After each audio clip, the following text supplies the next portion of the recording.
Baik, kami dari Badan Penyelenggara Jaminan Produk Halal Indonesia perlu kami sampaikan bahwa Badan Penyelenggara Jaminan Produk Halal Indonesia ini tadinya di bawah Kementerian Agama. Salah satu kementerian yang menaungi Badan Penyelenggara Jaminan Produk Halal di Indonesia, dan sekarang Badan Penyelenggara Jaminan Produk Halal disingkat BPJPH beralih menjadi di bawah Presiden Republik Indonesia. Saya menyampaikan sedikit bahwa BPJPH ini dulunya yang mengeluarkan sertifikat itu adalah Majelis Ulama Indonesia, salah satu lembaga yang non pemerintah yang mengeluarkan sertifikat selama 72 tahun. Lalu kemudian berubah, ada undang-undang tahun 2014 nomor 33. Nah, BPJPH diambil alih oleh pemerintah, dalam hal ini Kementerian Agama, sehingga bergerak untuk menyelesaikan semua persoalan yang terkait dengan sertifikat halal. Logo dahulunya yang seperti itu yang kita lihat di layar, BPJPH yang lama, kemudian sekarang yang baru BPJPH berada langsung di bawah Presiden. Kemudian yang lama lagi, yang lama adalah Majelis Ulama Indonesia, dan sekarang yang baru menjadi Halal Indonesia yang baru. Baik, Indonesia popularisasi untuk jumlah penduduk Islam terbesar di dunia. Tentu hal ini membuat masyarakat Indonesia itu untuk mengetahui apa itu halal dan haram. Dan bukan hanya masyarakat Indonesia, tapi seluruh dunia akan mengenal tentang halal dan haram ini. Apa itu halal dan haram? Halal berarti halal berdasarkan hukum Islam. Indonesia tentu berdasarkan hukum Islam. Lebih dari 30 kali kata halal tertulis di dalam Al-Quran yang kami anut. Orang Islam yang anut agama Islam. Dalam Al-Quran surat Al-Baqarah 162. Lalu kemudian lawan kata halal adalah haram. Haram berarti dilarang oleh hukum Islam. Yang diharamkan adalah mengandung bangkai, darah, daging babi. Lalu kemudian yang disembeli atas nama selain Allah. Lalu yang berikutnya adalah yang mati tercekik leher, yang dipukul, yang jatuh, yang ditanduk, dan yang dimangsa oleh binatang buas kecuali yang sempat kamu sembelih. Nah, sekarang kita berbicara tentang regulasi. Regulasi yang terkait dengan halal baik di Indonesia maupun di luar negeri termasuk Korea. Pertama, sertifikat halal di Indonesia diatur dalam Undang-Undang Nomor 33 Tahun 2014 tentang Jaminan Produk Halal. Setiap produk makanan minuman, obat, kosmetik, produk kimiawi, produk biologi, produk rekayasa genetik, barang gunaan yang masuk, beredar dan diperdagangkan di Indonesia wajib memiliki sertifikat halal. Dan perlu diketahui oleh Bapak Ibu sekalian peserta seminar bahwa masyarakat Indonesia itu sangat pekah dengan soal makanan dan minuman. Setiap mereka membeli makanan dan minuman di supermarket, di toko dan sebagainya, mereka harus lihat dulu label halalnya. Kalau ada label halal itu mereka beli.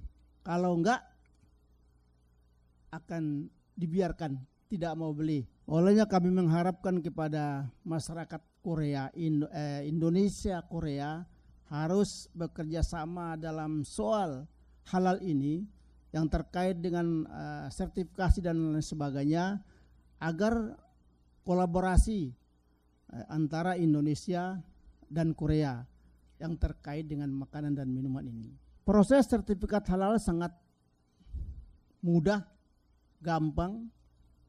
Yang pertama adalah pendaftaran ke BPJPH, pendaftaran ke Badan Penyelenggara Jaminan Produk Halal, lalu kemudian pemeriksaan dokumen dan bahan baku, audit dan verifikasi oleh LPH Lembaga Pemeriksa Halal, atau Sukovindo dan sebagainya, fatwa halal, lalu kemudian penerbitan sertifikat halal oleh Badan Penyelenggara Jaminan Produk Halal.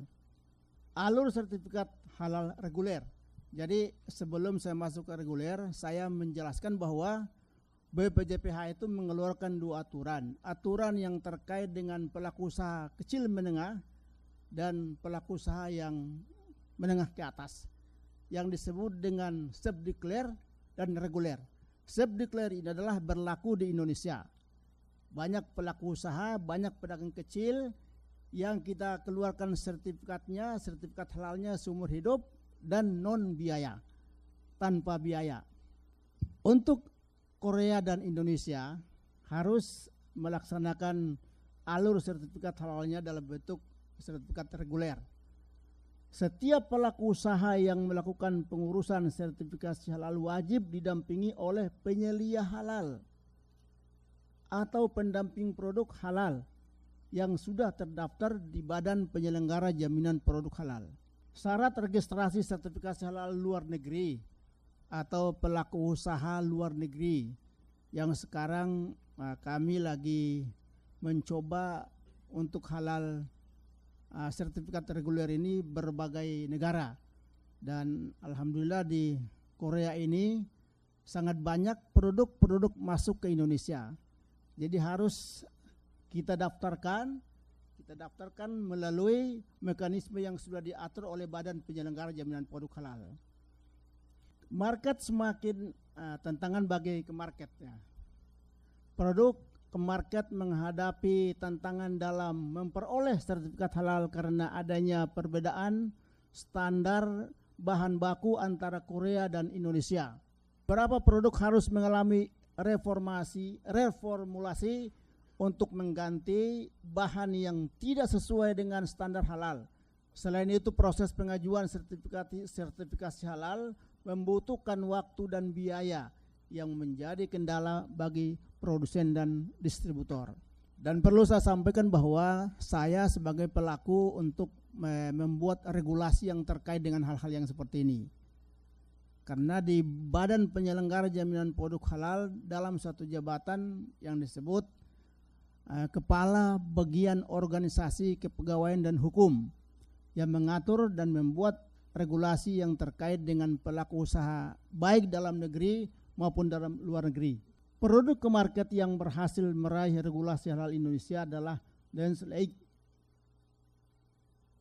여기 이제 할랄 인증을 받은 업체들은 리니지, 이니스프리, 삼양 등이 있습니다. Kesimpulannya bahwa sertifikasi halal adalah faktor kunci dalam ekspansi ke market di Indonesia dengan memahami dan mematuhi regulasi halal. Produk Korea dapat diterima lebih luas di pasar lokal, penyesuaian bahan baku, reformasi produk, dan kerjasama dengan mitra lokal adalah strategi utama untuk memastikan kelancaran distribusi dan peningkatan daya saing. Itu yang dapat kami sampaikan.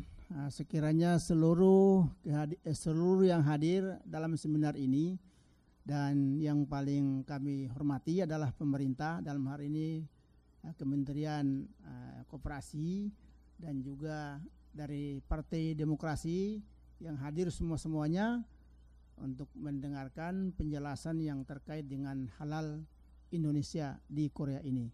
Terima kasih. Assalamualaikum warahmatullahi wabarakatuh.